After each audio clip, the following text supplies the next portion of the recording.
Ladies and gentlemen, welcome to the first episode of the Raptor Rundown, hosted by me, Yousuf, boss, and this is the regular season preview. The Toronto Raptors enter this season hoping to end 2 straight years of tanking and trying to get their first winning season since the 2021-2022 season. Finally, a season of expectations. It hasn't been for the past 2 years where I've been looking forward to Raptor basketball. It's either been hoping for us to lose so that we get a better draft pick and Cooper Flag, which we didn't obviously, or hoping for us to win when the roster clearly isn't competent enough to do that. It's the first year in a while where I feel like we've actually picked a direction where we have genuine expectations to make the playoffs. And I'm gonna be completely honest with you, with the roster that we have this season, if we don't at minimum make the play-in, and in my opinion the playoffs, I see this season as a complete and utter failure. And if we don't make the playoffs, there's going to be some serious conversations that need to be had about this team. But let's get right into it. Today we're going to review the preseason, talk a little bit about the regular season and what to expect, maybe make a couple predictions, and then I'm going to answer some of your questions that you sent to me on Instagram and Twitter. And if you want to answer some of them, follow me on Twitter and follow me on Instagram. I spoke a little bit about the roster. Starting off, we have 14 guys on the roster, 1 open spot with 3 two-ways.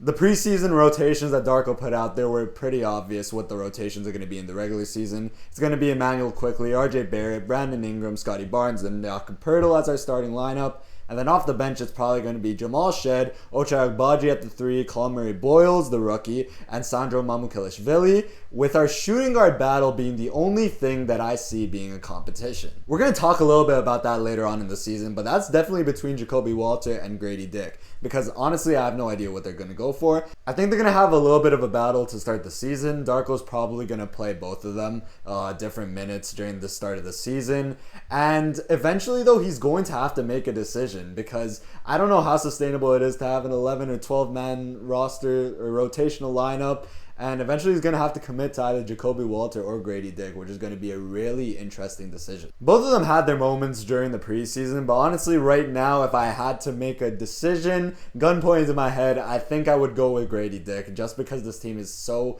desperately in need of shooting, and Grady Dick has proven time and time again that he can shoot the ball at an elite level. Consistency, hopefully he will gain that a little bit this season. That's one of my hopes for him. But yeah, I'm definitely not out on Jacoby Walter at all. He had a great preseason, great summer league, and I'm excited. I think this is good for the team when there's a lot of battle and a lot of competition, especially with positions. The other players on the roster, Jonathan Mobo, Jameson Battle, and Garrett Temple, they close out the rosters. And then the two-ways are Elijah Martin, Chucky Hepburn, and AJ Lawson. Some really interesting news, the Toronto Raptors decided to waive Ulrich Chomche as one of the moves that they had to make for the roster. I mean, first of all, it's a little bit upsetting because I know me, along with a lot of Raptor fans, were really excited about the upside of Ulrich Chomche.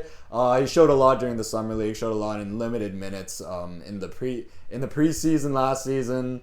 During the minutes that he got with the 905, he showed a lot as a shot blocking big, and he showed a lot of improvement over the past summer. I know he's been referred to the league panel for being fit to play, so I assume it is also to do with some of his injuries. I hope it's nothing serious, but I kind of find it insane that both of our Cameroonian centers that we got out of the draft have been referred to this panel. Maybe we're bad luck, I don't know. Maybe we're the New Orleans Pelicans. I hope not, because that team is cursed. One positive that came from the preseason was that we played a ton of games. The Toronto Raptors ended up going 4-2 this season, with our 2 losses coming to the Denver Nuggets, who are probably going to be contenders next season, and the Boston Celtics, who closed that game with Xavier Tillman, Peyton Pritchard, and Anthony Simons for some reason.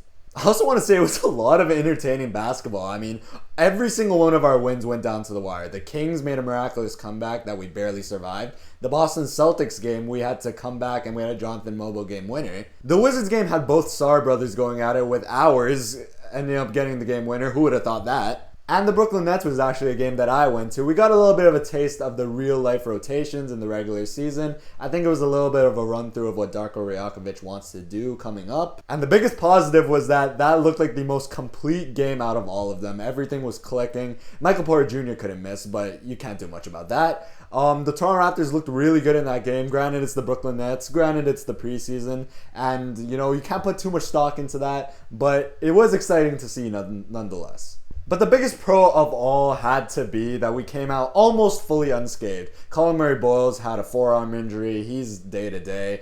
It looks like he's back on the court though, doing some non-contact stuff, so I hope he'll be back really soon. But yeah, other than that, we came out fully unscathed. Jakob Poeltl was dealing with some back spasm issues, but he's going to be ready for the first game against Atlanta. The only other person on the injury report is Jacoby Walter, who's going to be out with an illness, but from the injury standpoint, all good. Speaking of injuries, one of the biggest storylines is Brandon Ingram. How many minutes is he going to play? How many games is he going to play this season? Brandon Ingram actually ended up playing the most preseason minutes out of the entire roster, which is really exciting to see because he looked really good and as healthy as we've ever seen him.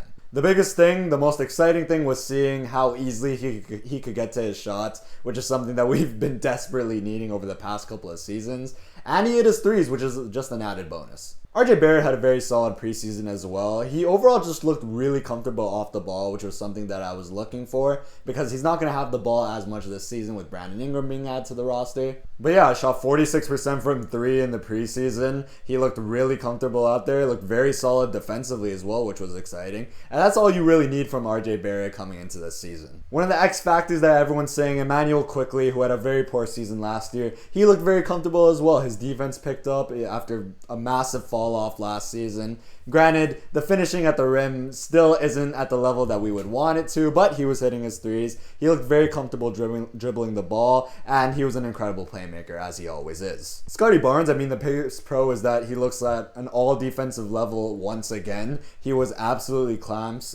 He played incredible off the ball, and we got to see some really interesting Scottie Barnes center minutes against the Brooklyn Nets, and he looked really good there as well. I think as an off-ball defender as well, Scottie Barnes really thrives. So when you have a center that isn't able to shoot the ball at an elite level like Nick Claxton, I think Scottie Barnes could really succeed guarding that person and ended up coming off that, playing a little bit of off-ball defense and getting those shot blocks that he always does. One of the people that shocked me the most had to be Sandro Mamukelashvili. God, I really need to start saying Mamu because that name is way too long. But his handle for a big is actually elite. I did not expect it to be that good. His three-point shot was falling. It fell off a little bit near the end of the preseason, but we got to see he's a very capable shooter. And it's a really exciting signing now because looking back, he didn't really get an opportunity with San Antonio. These are going to be his first real minutes on an NBA team, so I'm really excited to see what he can do. And the biggest 180 for me has to be on Colin Murray-Boyles. Everyone's aware how, I wouldn't say upset I was at the draft, but I want to go a different direction. But he's definitely switched my perspective on him, absolutely. Ever since Summer League, he's been on my good books for sure. He's been playing the best player every single time he's been out there. He's been guarding the best player on the floor. He started off his campaign guarding Nikola Jokic, and the next game he went towards guarding Domantas Sabonis, which is an insane pairing to start your NBA career. But he really thrived. He looked very comfortable out there, and we knew that defense wasn't going to be an issue. He also hit a 3, which was really exciting, and it's cool to see how comfortable he is shooting that when in college he really did not even want to go anywhere near the 3-point line, and most of his offense came from the post and inside the paint. The last person I want to give a shout out to is Chucky Hepburn. I mean, he looked very comfortable out there, and while I think they're going to go with Jamal Shed for the rotation as the backup point guard, I think Chucky Hepburn really does have a big future in the NBA. I mean, he won the Defensive Player of the Year award in college, and I mean, we saw that during the preseason, getting all those steals, especially the game against Boston. That was insane. He ran the offense really well. He was super comfortable in that position out there, and he shot the ball at a great level, shot 50%. And yeah, he just looked overall really comfortable, which is something you don't see out of a rookie at all. But for an undrafted rookie to go out there and look very solid against some real NBA players, it's really promising and it's exciting. Shout out to 905. Y'all are going to have a great season with him, Elijah Martin, AJ Lawson, and some of our Exhibit 10 guys who looked really solid in the preseason as well. I have to talk a little bit about some of the cons. First of all, a big worry that we had was that the ball would look stuck, and at times it really did. I think we looked a lot more comfortable in the Nets game, and that was sort of what I wanted to see from the offense. With Brandon Ingram, RJ Barrett, and Scottie Barnes, it's bound to happen at times, but I think it's important that these guys remember that they don't need the ball at all times. I think Boston was the perfect example where the ball just wasn't moving to the level that it needs to be. Especially with our lack of shooters, I think we really need to focus on passing the ball a lot more, not letting the ball get stuck, sort of just making quicker decisions overall. But the biggest con, and if he didn't have that game against Brooklyn, I probably would have named this episode,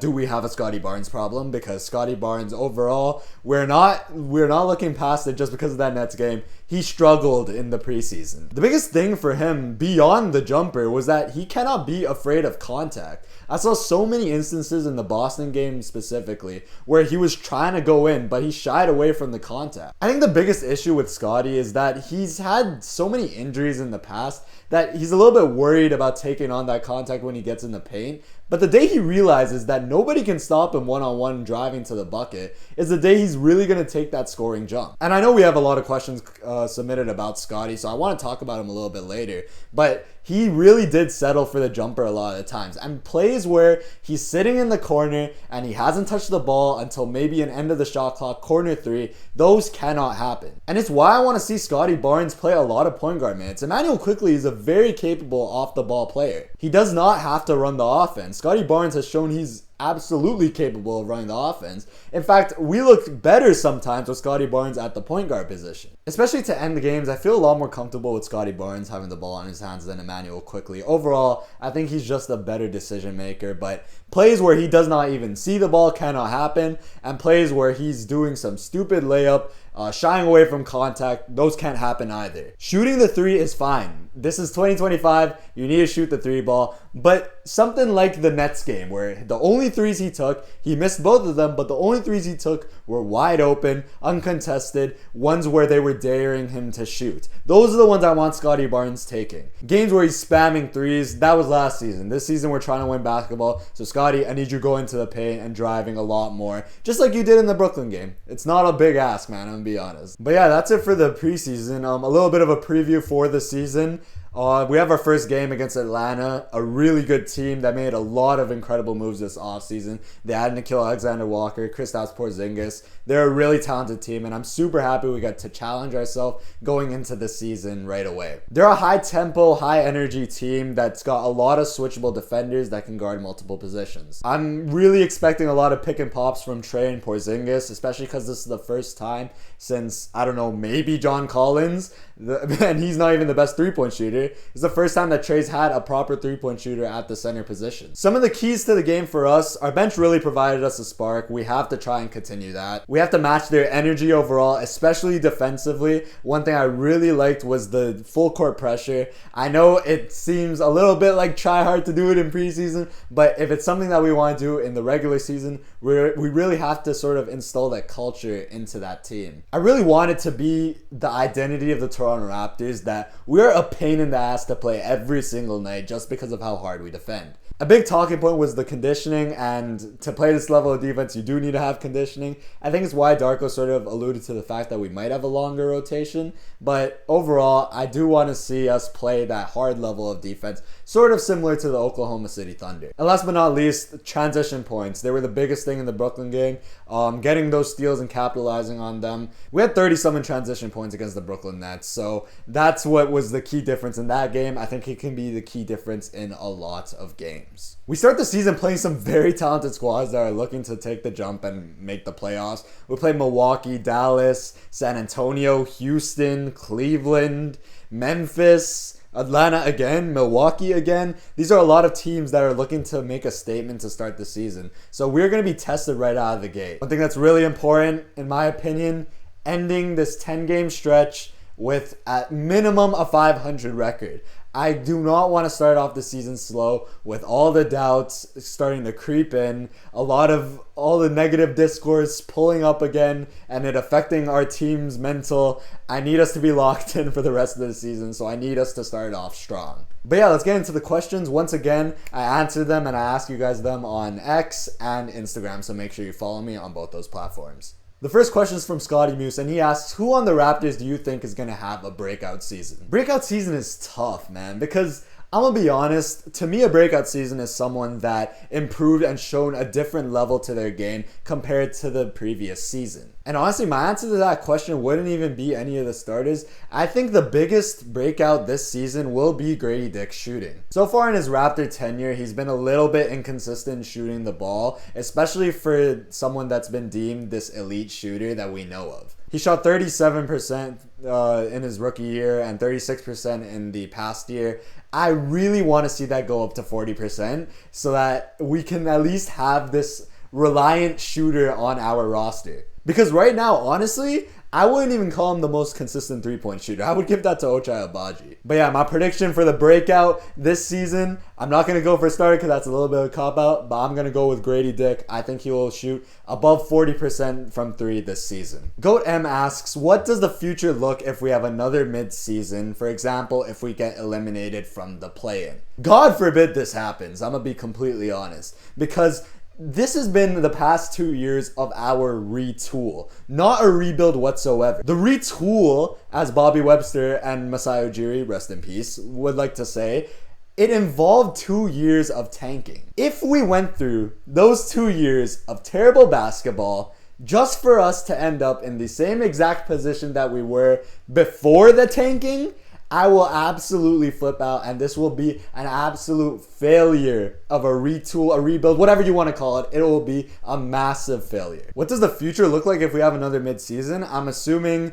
if we have a mid-season, Scotty Barnes did not take any sort of scoring or overall leap, so he would be on the chopping block because then we don't have any clear number one option, unless you consider Brandon Ingram a number one option, but I don't think he could be that on a championship team. He sort of showed that in New Orleans. A guy like Emmanuel Quickley, who got paid a bag, he would be on the chopping block because I'm going to be completely honest, that would look like one of the worst contracts in the league. We just extended guys like Brandon Ingram and Jakob Poeltl and Scotty Barnes, so we would have a lot of money attached to another mid roster, and overall it would just be a complete disappointment to wait this long for a team that we're excited for to sort of have these expectations, this talk about this team being some defensive demons, this team eventually finding this continuity and making it out of the basement in the NBA, especially in the weak Eastern Conference.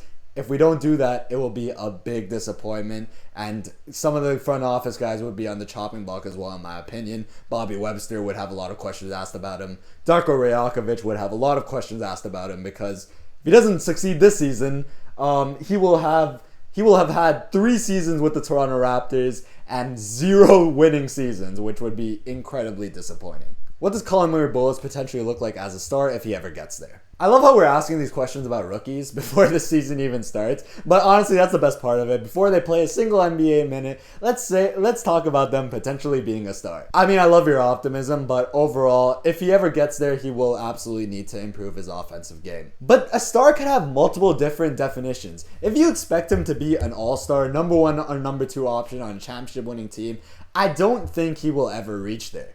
But if you expect him to be a star on the defensive end, a Draymond Green type star who has become the heart and soul of the Golden State Warriors, then that's something that is absolutely feasible for Colin Murray-Bowles. He's already a borderline elite defender coming out of college. If he can nurture his game towards sort of becoming that role player and that winning player that Draymond Green was, he could really be a big star in that sense in the league.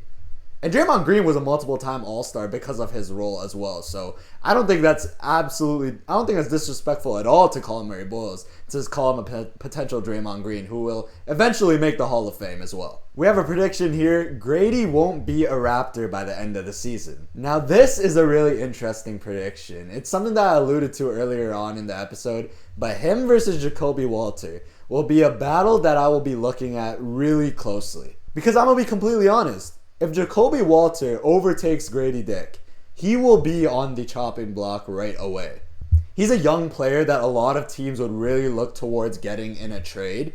He's a player that at that point, if Jacoby Walter overlaps him, he will not have a spot on that roster. He's a player that we just picked up on a team option, so he will be a free agent in the next season. And overall, we will just have an overload at shooting guard, and if we want to make a trade, he seems like the most expendable player. We've given him 3 seasons. He's shown a slight improvement over the past couple of years, but in his 3rd season, if he does not prove that he could at least make the rotation on this team, how can we expect him to be on the rotation in the future for our championship winning roster? I wish nothing but the best for him. In fact, earlier on, I wanted him to shoot above 40%, but it's really interesting to see how many people have already potentially given up on Grady Dick. So yeah, we'll see how he does in the season. Do you believe Scotty Barnes could be a number 1 option for a championship team? My brother, I hope so.